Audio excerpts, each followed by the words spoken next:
오늘 사랑의 설교 7번째 마지막 설교를 합니다. 마지막 설교는 13장, 고린도전서 13장 13절 마지막 절입니다. 사랑의 심포니라고 말할 수도 있고 사랑의 합주곡이라고도 말할 수 있습니다. 일종의 사랑은 오케스트라 같은 것이죠. 합주곡은 여러 악기가 연주하여 하나의 신비스러운 음악을 만들어내는 것을 의미합니다. 물론 여기에는 음악이라는 데는 작곡가가 필요하고 또 그 작곡가가 작곡해낸 음악을 연주해낼 지휘자도 필요합니다. 오늘 마지막 결론, 또 사랑의 결론, 마지막 말씀은 이 사랑의 합주곡과 같은 아름다운 음악을 연주하는 것인데 그것을 우리가 한번 들어보겠습니다. 고린도전서 13장 13절의 말씀을 먼저 읽겠습니다. 시작. 그러므로 믿음과 소망과 사랑 이 세 가지는 언제까지나 남아있을 것인데 이 가운데 가장 위대한 것은 사랑입니다. 이 합주곡에서 필요한 악기가 세 개가 있습니다. 믿음과 소망과 사랑이라는 것입니다. 이 세 가지는 한 가지도 빼서도 안 되고 불협화음이 일어나도 안 됩니다. 믿음과 소망, 사랑 이 세 가지는 언제까지나 있을 것인데를 그냥 읽으면 안 됩니다. 이것은 마치 어떤 관계냐면 성부와 성자와 성령이 하나인 것처럼 삼위일체적 관계를 갖습니다. 하나예요. 그냥 믿음과 소망과 사랑 이 세 가지는 항상 있을 것인데 그 중에서 이런 사랑이라 그리고 넘어가지 마세요. 믿음의 연주를 들으셔야 되고 희망의 연주를 들으셔야 되고 사랑의 연주를 들으셔야 돼요. 이 세 가지는 절묘하게 음악을 만들어냅니다. 그 중에 제일 중요한 역할을 하는 것이 사랑이라는 거예요. 우리가 성부와 성자와 성령 삼위일체를 이야기할 때 성부 하나님, 성자 하나님, 성령 하나님 앞서거나 뒤서거나 하는 것이 없이 이 세 가지가 신비스럽게 다 하나라는 거예요. 하나님이 아들이고 아들이 성령이고 성령이 하나님이고 이렇게 돼 있죠. 믿음과 소망과 사랑이 그렇습니다. 사랑은 성부 역할을 하고 믿음은 성자 역할을 하고 성령은 사랑 역할을 희망 역할을 합니다. 먼저 성경을 좀 읽어보겠습니다. 요한일서 4장 7절 8절 시작. 사랑하는 여러분, 우리가 서로 사랑합시다. 사랑은 하나님께서 난 것이기 때문에 사람 누구나 다 하나님께로부터 났고 하나님을 압니다. 사랑하지 않는 사람은 하나님을 알지 못합니다. 하나님은 사랑이시기 때문입니다. 사랑과 하나님과 이렇게 긴밀하게 연결되어 있어요. 히브리서 12장 2절을 읽겠습니다. 시작. 믿음의 창시자요 완성자이신 예수를 바라봅시다. 그는 자기 앞에 놓여있는 기쁨을 위하여 부끄러움을 개의치 않으시고 십자가를 치셨습니다. 그래서 그는 하나님 보좌 오른편에 앉게 계십니다. 믿음은 예수 그리스도와 연결되어 있습니다. 믿음의 창시자요 완성자이신 예수를 바라보라 이렇게 되어 있습니다. 예수님을 바라보면 믿음이 나옵니다. 산을 옮길 만한 믿음이 나옵니다. 예수님을 바라보면 죽은 자가 살아나는 믿음이 나옵니다. 예수님과 믿음과 연관되어 있고 하나님은 사랑이세요. 하나님으로부터 사랑이 나온 거예요. 이 사랑은 하나님과 관계되어 있어요. 희망은 성령님과 관계되어 있어요. 로마서 15장 13절 시작.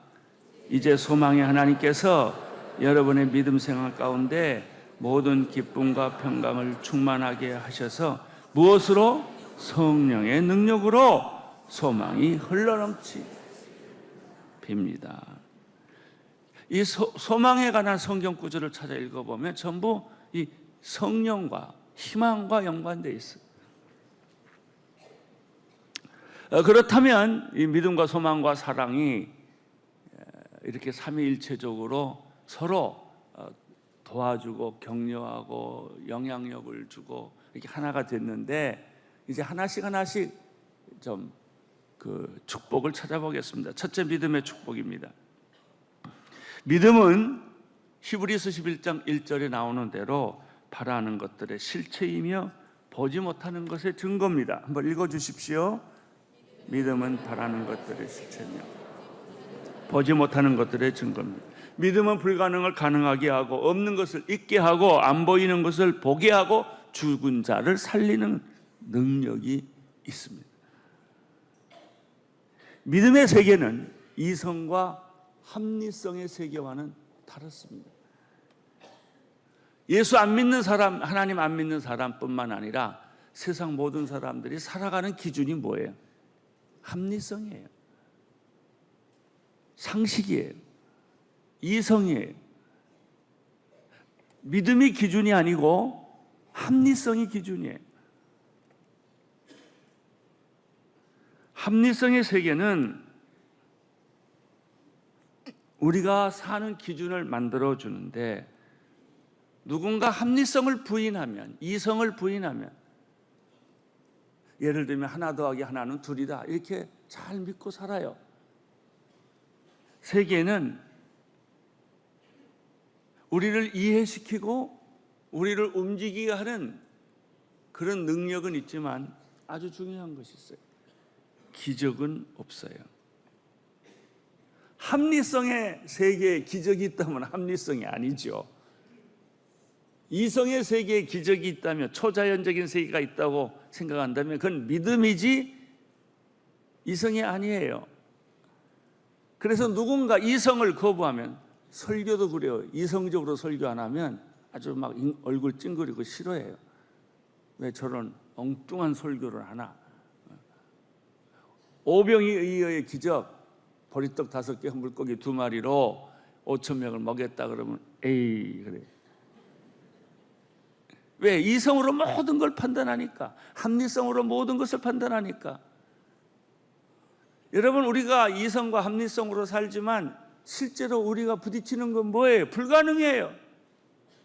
죽을 병에 걸렸어요. 내 아들이, 내 아내가 암에 걸렸어요. 어떻게 하시겠어요? 이성으로 이성한테 빌어봤자 그 해결해요?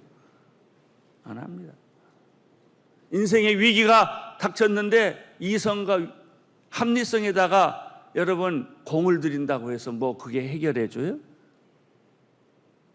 아니에요.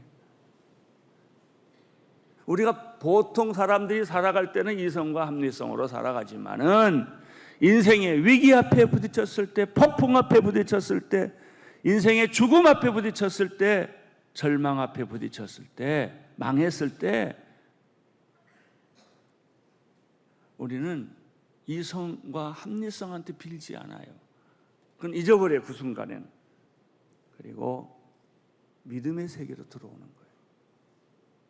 그러면 믿음의 세계에 좀 일찍 들어왔더라면 그렇게 망하지 않고 병들지 않고 위기에 부딪히지 않고 늘 믿음의 세계와 교류를 하고 기도를 하고 그분을 찾았더라면 내가 이렇게 당황하고 불안해하지 않단 말이죠. 얼마나 많은 현대인이 불안해서 잠을 못 잡니까? 그러나 이성이 이 문제를 해결해 줍니까? 합리성이 이 문제를 해결해 줍니까? 합리성은 약을 먹으라고 그러는 거죠. 그럼 약 먹고 해결돼요? 안 돼요.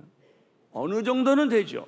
어느 정도는 되지만 궁극적인 문제, 그럼 죽음 이후의 문제는 해결하는가? 못해요. 우리는 살다가 언젠가는 죽는데 죽음 이후에 대해서는 누가 얘기해 주는가? 누가 답을 주는가? 못해요. 만약에 이성만 붙들고 간 사람은요, 죽을 때 이성 붙잡고 가야 돼요. 그래서 필요한 것이 뭡니까? 이성이 아닌 초자연적인 세계, 믿음의 세계에 우리를 의탁하는 것이죠.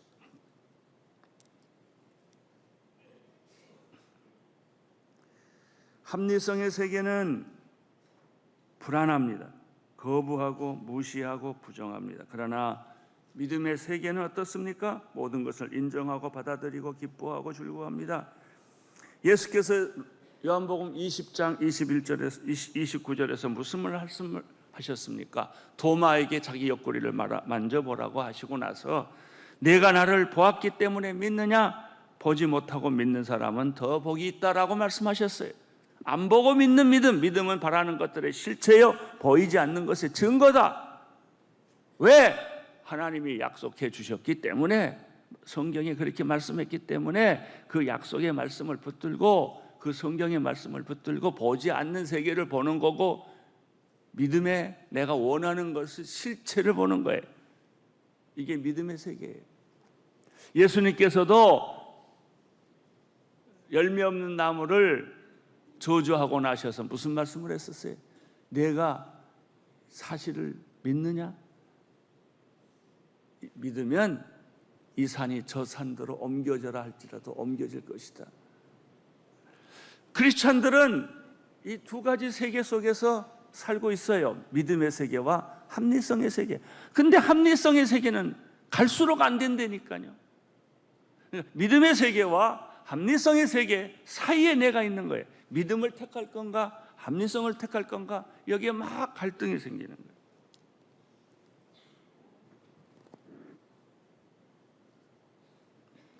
두 번째, 첫째는 믿음은 바라는 것들의 실상이요 보이지 않는 것의 증거다. 두 번째입니다. 두 번째, 믿음의 세계의 축복. 믿음은 이상해요. 그렇게 안 믿어지던 하나님을 믿게 해요. 여러분, 이성과 합리성이 하나님을 받아들이지 않습니다. 거부합니다. 어떻게 하나님이 천지를 창조하셨냐? 예수가 어떻게 물 위를 걸었느냐? 죽은 자가 어떻게 살아났냐? 말짱 헛거다. 안 믿어요. 그런데 이상해요. 내 안에 믿음이 생기면요, 하나님에 대해서 눈을 떠요. 이상해요. 하나님 생각하면 그렇게 어렵고 힘들어도 마음의 평안이 와요. 하나님이 믿어져요. 내가 마음의 문을 여는 걸 발견해. 교회를요 1년에 한두 번 하다가 어느 날 교회를 찾고 와요. 왜 그럴까요? 믿음이 생겼기 때문에. 여러분, 하나님을 믿으니까 믿음 생긴 게 아니고요, 하나님께서 어느 날 나에게 믿음을 주세요. 그날이 나는 오늘이 되기를 바랍니다. 자꾸 하나님에 대해서 좋은 생각이 나요. 하나님은 하실 수 있다. 이 불가능을 가능하게 할 수 있다. 이런 믿음이 내 안에 들어요. 근데 하나님 믿습니다. 이렇게 한다고 믿음 생긴 것도 아니고, 하나님 이름을 많이 부른다고 하나님이 다 좋아하는 것도 아니에요. 믿음 없이 부르는 건 아무 의미가 없어요. 하나님을 알게 되고, 더 중요한 거 있어요. 예수 그리스도가 나를 위해 십자가에 피 흘려 돌아갔다는 사실을 믿게 돼요. 아니, 세상에 이렇게 엉터리 같은 말이 어디 있어요? 예수님이 30대면 나보다 훨씬 어린데, 그것도 2000년 전에. 그 사람이 십자가 못 박혀 들어간 피를 믿으면 구원받는다. 이게 현대인에게 이해가 되겠어요? 그래서요, 나는요 이 생각을 하면, 나는 어떻게 믿었지? 남이 왜 안 믿었지가 아니라 내가 어떻게 믿었지? 이 말도 안 되는 이 신앙의 이 얘기를 내가 어떻게 받아들이고, 하나님을 받아들이고, 예수님을 받아들이고, 기적을 받아들이고, 희망을 갖게 되고, 내가 어떻게 그렇게 됐지? 도무지 이해를 못할 정도로 내가 변한 거예요. 내가 목사까지 됐잖아요. 여러분이 어느 날 하나님에 대해서 부정적인 태도를 취하다가 어느 날 하나님에 대해서 긍정적인 태도를 취하게 되고, 눈물을 흘리면서 하나님 사랑해요 이렇게 말도 하고요, 내가 원하는 일이 다 안 돼도 감사합니다 이러고 그래요. 그거 어떻게 설명할 수가 있겠어요? 사도 바울은 로마서 1장 16, 17절에 이런 말씀을 했습니다. 같이 읽겠습니다. 시작. 나는 복음을 부끄러워하지 않습니다. 이 복음은 모든 믿는 사람들에게 구원을 주시는 하나님의 능력이기 때문입니다. 먼저는 유대 사람들에게요, 다음에는 그리스 사람들에게입니다. 복음에는 하나님의 계시가 돼 믿음으로부터 믿음에 이르게 합니다. 기록되기를 의인은 믿음으로 살 것이다 한 것과 같으니라. 이 믿음의 세계는 도저히 상식과 이성으로 해석도 안 되고 잡히지도 안 되고 동의도 안 합니다. 그런데 내 안에 성령이 계시면 믿음의 세계가 자라나기 시작해요. 여러분, 내가 하나님을 안 것이 아니요, 하나님이 먼저 나를 알았다는 거예요. 여러분이 믿음이 있어서 하나님 안 거 아니에요. 어떻게 이렇게 매주일 교회에 바쁜데도 다 모든 일은 포기, 아예 주일날 아침에는 약속을 안 하잖아요. 그리고 교회 와요. 왜 그럴까요? 교회 와서 말씀 들으면 기분이 굉장히 좋아요. 또 설교를 잘못해도 그냥 다음 주에 잘하겠지 그러고,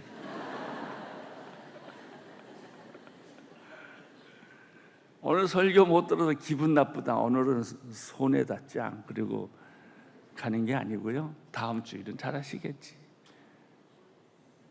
그런 마음이 이렇게 생기고요, 예수님 생각나면 눈물이 나고요. 그 믿음이 여러분에게 있기 때문이요. 누가 믿음 없다고 그러지 마세요. 여러분 안에 이미 믿음이 있어요. 믿음의 씨가 있다고요. 이제 그것을 극대화시키는 거예요.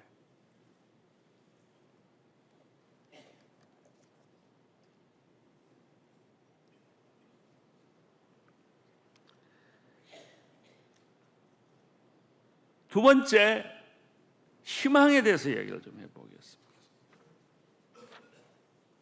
희망은 미래를 여는 문이요, 절망을 절망시키게 하는 능력입니다. 희망이란 사람들이 쓰는 말로는 꿈과 이상이라고 말하죠. 성경적으로 말하면 이 희망은 비밀이에요.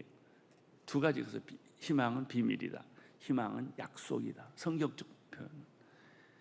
골로새서 1장 27절 같이 읽겠습니다. 시작. 하나님께서는 이 비밀의 영광이 얼마나 풍성한지 성도들에게 알리고자 하셨습니다. 이 비밀은 여러분 안에 계시는 그리스도 곧 영광의 소망. 비밀이 있다는 거예요.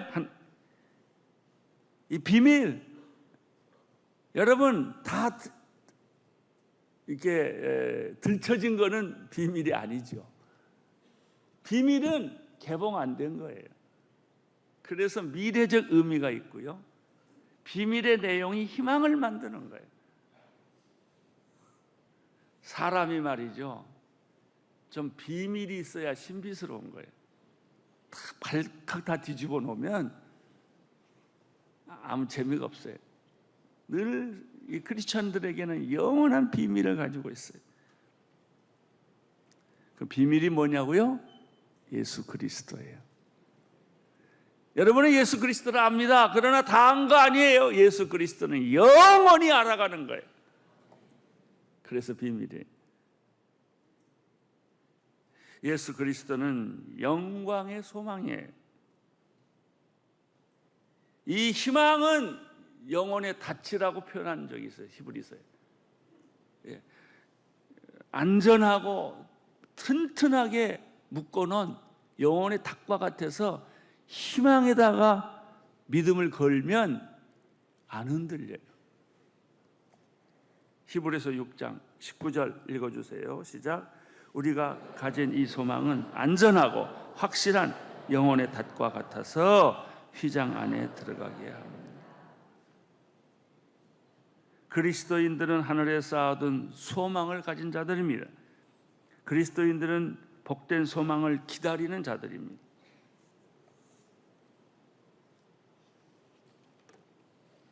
골로새서 1장 5절 읽겠습니다. 시작. 여러분은 믿음과 사랑은 여러분을 위해 하늘에 쌓아둔 소망이 비롯된 것입니다. 이 소망은 진리의 말씀 곧 복음 안에서 여러분이 이미 들은 것입니다. 믿음과 소망과 사랑 세 가지 단어 나오는데, 성경에 보면요, 내가 시간이 없어서 인용을 안 하는데 믿음과 소망과 사랑을 다 섞어서 이 얘기를 하는 말씀이 굉장히 많이 나오는데, 믿음 없이 소망 없고, 소망 없이 믿음 없고, 사랑 없이 소망 없고, 다 그렇게 되어 있어요. 디도서 2장 13절 읽어주세요. 시작. 복된 소망과 위대하신 하나님, 우리 구주 예수 그리스도의 영광이 나타날 것을 기다리며 살도록 하셨습니다. 희망은 인생의 등대와 같습니다. 희망은 끝까지 붙들고 있으면 절망하거나 포기하지 않습니다. 여러분, 희망을 포기하지 마세요. 여러분의 인생에 있어서, 여러분의 직업에 있어서, 여러분의 가정에 있어서 어려운 일이 생길 때 마지막 순간까지 희망을 붙잡고 있으면 살아나요. 희망은 영혼의 닷과 같아요. 희망과 비슷한 말이, 희망이 내가 아까 처음에 비밀이라고 그랬는데, 희망과 또 한 가지 성경적으로 비슷한 말이 있어요. 약속이에요. 약속이라는 말은 성경에 수없이 우리를 향해 씌어져 있어요. 구약의 약속, 구원의 약속, 회복의 약속, 치유의 약속, 평안의 약속, 천국의 약속. 희망이 없으면 약속이 없고, 약속이 없으면 희망이 없습니다. 이 약속과 희망의 중심에는 예수 그리스도가 서 계십니다. 예수님은 우리에게 현재뿐만 아니라 미래에 찬란한 약속을 해주셨습니다. 그리스도인들은 그 약속을 멀리서 보았습니다. 아브라함은 그 약속을 멀리서 보고 죽었습니다. 구약의 모든 사람들은 그 약속을 멀리서 보고 죽었습니다. 여러분, 예수 그리스도도 우리에게 이 비밀과 이 약속을 우리에게 남겨주고 승천하셨어요. 할렐루야. 그래서요, 이 비밀과 약속이란 뜻을 아는 사람은 가슴이 벌렁벌렁 하기 시작해요. 와 그러는 거예요. 세상을 이길 능력이 생기는 거예요. 이제 세 번째, 사랑에 대해서 이야기를 하겠습니다. 성경에 보면은 하나님은 사랑이시다. 사랑의 정의를 정확하게 내렸어요. 하나님은 사랑이시다. 우리가 생각하는 사랑과 전혀 개념이 달라요. 남녀의 사랑이라든지 에로스의 사랑이라든지, 뭐 부모가 자식을 사랑하는 사랑이라든지, 친구의 우정을 사랑하는 것으로 이야기하지 않고, 사랑은 아가페는 하나님이시다, 이렇게 정의했어요. 여러분, 여기서 아실 것은 하나님이 사랑이라는 말과 사랑은 하나님이라는 말과 달라요. 가장 중요한 것은 성경에 하나님은 사랑이시다 이렇게 되어 있지, 사랑이 하나님이다 이렇게 되어 있지 않아요. 그럼 인간의 지저분한 사랑도 하나님의 사랑이라고 오해를 하죠. 그래서 사랑에 혼돈이 생긴 거예요. 왜 혼돈이 생겼냐? 하나님의 사랑이 있다면 인간의 사랑도 있는데, 인간의 사랑과 하나님의 사랑을 다 뒤범벅을 해버렸어요. 그러니까 왜 사랑이 이러냐 이거예요. 왜 배신이냐?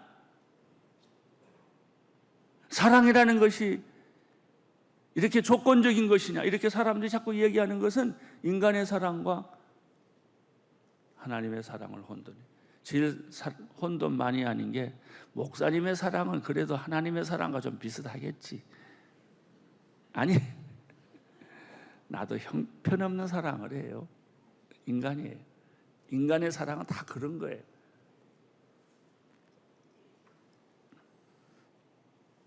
하나님의 사랑은 영원합니다. 하나님의 사랑은 조건이 없습니다. 하나님의 사랑은 헌신적이고 희생적입니다. 하나님의 사랑은 변함이 없고 신실합니다. 진짜입니다. 그래서 누구든지 하나님의 사랑 안에 들어오는 사람은 실망하지도 않고 상처받지도 않아요. 여러분이 상처받는 것은 다 인간의 사랑 때문에. 목사의 사랑은 좀 괜찮겠지, 가보니까 실망해요. 실망하는 게 당연하죠. 장로님의 사랑은 좀 괜찮을까? 아니에요. 인간의 사랑은 누구를 막론하고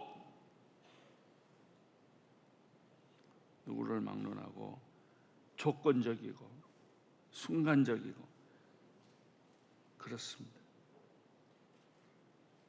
인간의 사랑은 자기 중심적이고 이기적입니다. 인간의 사랑은 배신적이고, 사랑과 배신, 이게 드라마의 영원한 주제 아니에요? 그거 가지고 또 드라마 만들면 성공해. 사랑과 전쟁 다 똑같은 소리죠.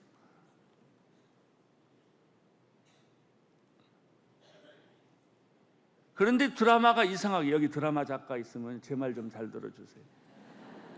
하나님의 사랑을 드라마해야 된다니까요. 변하지 않고 무조건적이고 영원하고, 이 사랑이 나타나면 눈물을 흘리는 감동 정도가 아니라 인생을 바꾸는 기적이 일어나요. 그게 하나님의 사랑이에요. 우리는 하나님의 사랑이라고 생각하지만 가보니까 다 인간의 사랑이에요.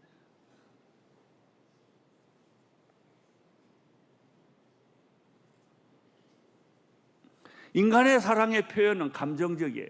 그래서 변화가 많고 날씨와 같아요. 반면에 하나님의 사랑은 표현 어떻습니까? 감정적이지 않아요. 의지적이에요. 하나님은 죄 많은 인간을 사랑하기로 결정했는데, 결정했어요. 그러니까 기분 나빠도 사랑하시고 우리가 잘못해도 사랑해요. 사랑은 의지니까. 부부 사랑도요, 감정으로 하면 이혼합니다. 의지로 해야 돼요. 나는 저 사람을 사랑하기로 결정했다. 내 의지로 저 사람이 어떤 말을 하든 어떤 실수를 하든 나는 용서하고 받아들이기로 했다. 사랑은 모든 것을 덮고, 사랑은 모든 것을 믿고, 사랑은 모든 것을 희망한다는 거예요.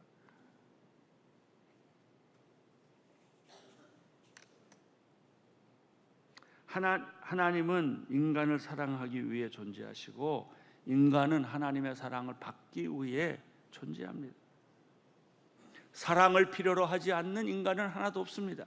여러분, 사랑 없으면 살 수 있을 것 같아요? 예, 밥 굶고는 살아도 사랑 없으면 못 살아요.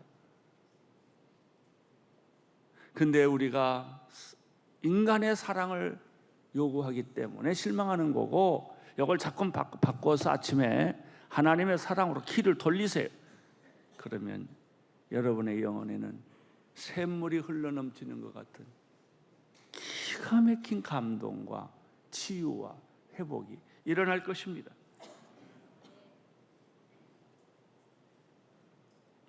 사랑이 없는 나무는 물 없는 나무와 같아요. 사랑이 없는 인생은 물 없는 사막과 같아요. 나무 없는 산과 같고 지붕 없는 집과 같아요.